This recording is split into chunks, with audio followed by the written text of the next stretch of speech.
Plutôt cocasse, le sketch ce jour-là égratignait une figure politique socialiste. Dans quelques minutes, Dominique Strauss-Kahn va pénétrer dans ce studio. C'est la première fois qu'il revient en France depuis son aventure avec une jeune Hongroise à lunettes, Piros Kanadji, responsable de la photocopieuse au FAB. Le sketch de Stéphane Guillon devient emblématique quasiment de la liberté d'expression, alors que c'est plutôt un sketch pas très politique, où il se fout de la gueule du côté d'un trait de caractère de Dominique Strauss-Kahn. Quand on voit que Stéphane Guillon est évoqué directement dans les conversations à ce niveau-là, c'est à la fois cocasse. Ça fout un peu les jetons, parce qu'on se dit que d'abord, est-ce qu'ils ont que ça à foutre de s'occuper d'humour en ce moment? Il y a quand même du boulot. Et puis malgré tout, c'est une forme de pression. Peut-être que c'est qu'un prétexte pour se débarrasser d'un patron et en mettre un autre à la place. Monsieur le Président, sauf votre respect, peut-on vraiment faire une bonne interview avec un ami? Écoutez Stéphane, je crois pas que nous soyons amis, vous et moi, loin de là. Vous m'interviewez, je vous réponds. On me dit, faut pas aller chez El Kabbach, faut aller chez Domoran. Mais entre un ami qui vous invite à une discussion cordiale et un diplômé de sciences politiques mal dégrossi qui vous pose 15 fois la même question, sous prétexte qu'il n'a pas eu sa réponse, vous allez chez qui? Moi, je suis comme tous les Français, au petit déjeuner, j'aime pas qu'on m'emmerde. Le problème de Sarkozy, c'est qu'il est très transgressif et donc il a contribué à désacraliser la fonction. Hein. C'est vrai que quand on interpelle un électeur de base en lui disant « casse-toi pauvre con », par rapport à la stature gaullienne de la présidence de la République en France, ça crée un choc. Et c'est vrai que pour nous, c'est finalement une voie ouverte à aller plus loin. Après la radio, France Télévisions est à son tour dans la ligne de mire. Nicolas Sarkozy vient de supprimer la publicité des écrans et il possède les pleins pouvoirs pour désigner les futurs patrons des chaînes publiques. La star du 20h de France 2 craint désormais les rapports de force. Je pense que le pari de Nicolas Sarkozy de décider de nommer dorénavant les présidents de l'audiovisuel public, Radio France, France Télé, directement, même si c'est encadré par le Parlement, le CSA, etc., je pense que c'est un pari compliqué. Je ne dis pas qu'il veut en lui-même contrôler, qu'il a pour objectif de contrôler l'information, mais je dis que de fait, ce changement de statut aboutit forcément à mettre quelqu'un qui est redevable de quelque chose au pouvoir exécutif. C'était le système qui était pratiqué avant. Et donc avec ce risque de l'autocensure. Parce que le président de l'audiovisuel public a autorité sur le directeur de la rédaction qui a autorité sur les journalistes. Je dis c'est un risque. Oui, en France, on n'a jamais eu un président aussi près de la télévision et des responsables de la télévision. C'est un problème de génération.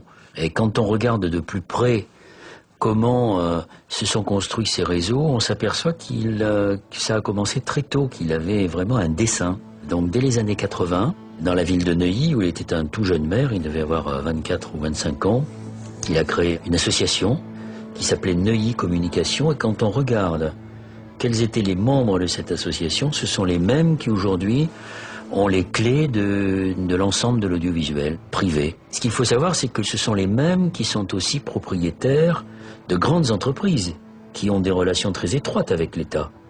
Qu'il s'agisse de Lagardère, qui est aussi un marchand d'armes, et qu'il s'agisse de Bouygues, qui aujourd'hui est présent dans le nucléaire. Donc tout ça est quand même très inquiétant quant au pluralisme, quant au conflit d'intérêts, et donc quant à la démocratie.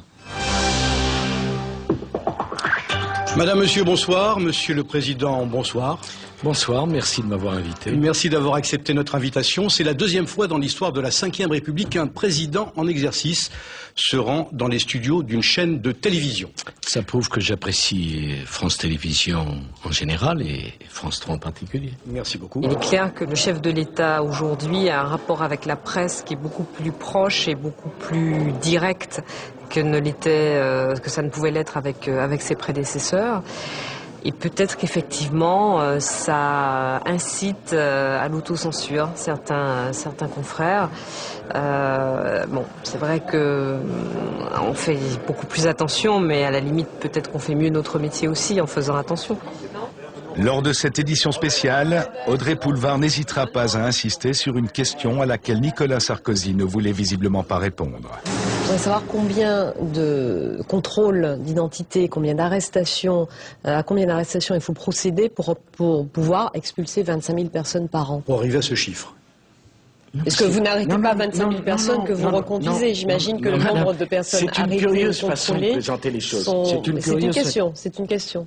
C'est une question, quand même. Et par des questions, on peut présenter les choses. Vous me dites combien d'arrestations? Ouais. Enfin, écoutez, madame... C'est une question qu'on se pose. Oui, mais moi, vous me dites, vous partez des arrestations. Je ne comprends pas. Combien de contrôles d'identité, combien de personnes arrêtées pour obtenir 25 000 Mais il ne expulsions? s'agit pas d'obtenir. Quand on n'a pas de papier, madame, on n'a pas vocation à rester dans notre pays. Même quand on a un emploi, même quand on a des enfants scolarisés ou qu'on a des situations sanitaires critiques. Je comprends que ce sujet vous touche, il me touche beaucoup aussi, figurez-vous. En tant qu'être humain, oui. Peut-être plus que vous, puisque moi j'ai eu à le gérer. Vous le voyez en tant qu'être humain, je le suis également un être humain. Hein? J'ai un cœur, peut-être pas forcément le même que le vôtre, en tout cas il est à la même place, à gauche. Ça aurait pu déraper. Et moi j'étais dans une position où j'aurais pu en profiter pour prendre l'avantage à ce moment-là. J'ai préféré faire l'inverse, c'est-à-dire lui tendre une perche en lui disant oui, en tant qu'être humain, vous sous-entendez en tant qu'être humain, et non évidemment en tant que femme noire, parce que voilà, moi j'estime que mon métier c'est pas de mettre en difficulté ou de prendre l'avantage sur un invité, c'est de le pousser dans ses retranchements pour qu'il donne le meilleur de lui-même. Le moins bon de lui-même, c'est au contraire dans les minutes qui ont précédé l'émission que Nicolas Sarkozy en fait une réelle démonstration. Le président avait été accueilli par 200 employés ulcérés par ses réformes sur l'audiovisuel. Le chef de l'État n'a pas du tout apprécié les « casse-toi pauvre con » ou encore « plus belle la vie sans Sarkozy » lancés par les manifestants. Très remonté et contrarié, il s'est lâché pendant les préparatifs et les réglages sur le plateau de France 3. Enfin, quand on est invité, on a le droit que les gens vous disent bonjour quand même. Ou alors on n'est pas dans le service public. Comme c'est la règle dans toutes les chaînes de télévision, ces images n'auraient jamais dû être portées à la connaissance du public. Cette fois-ci, c'en est trop, le président voit rouge. Pour la première fois en France, après la diffusion de cette séquence sur le web, France 3 est obligé de porter plainte contre 2 journalistes du site Rue 89, et même contre 2 de ses collaborateurs soupçonnés d'avoir livré les images.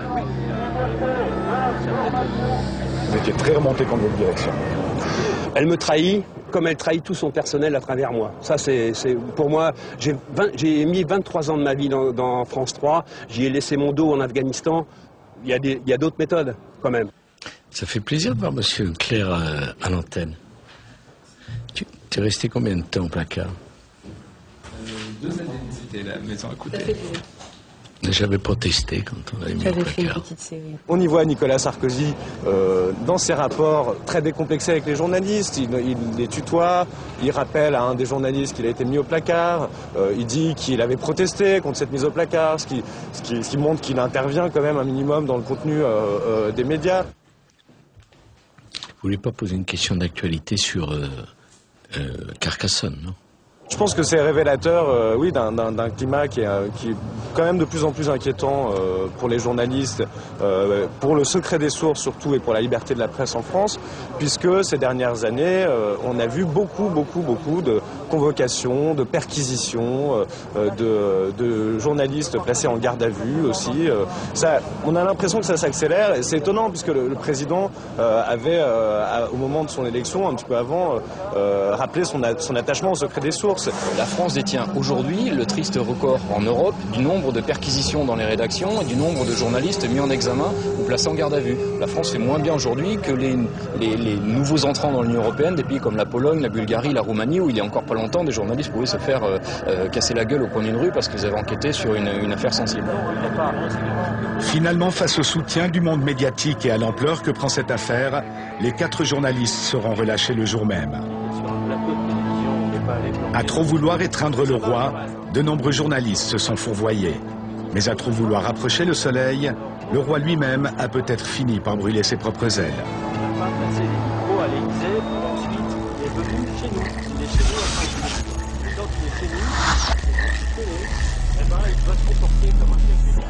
Alors la liberté de la presse est-elle en danger en France? Est-ce que nos confrères peuvent encore exercer leur profession? Réponse cette semaine sur notre forum www.tempsprésent.ch.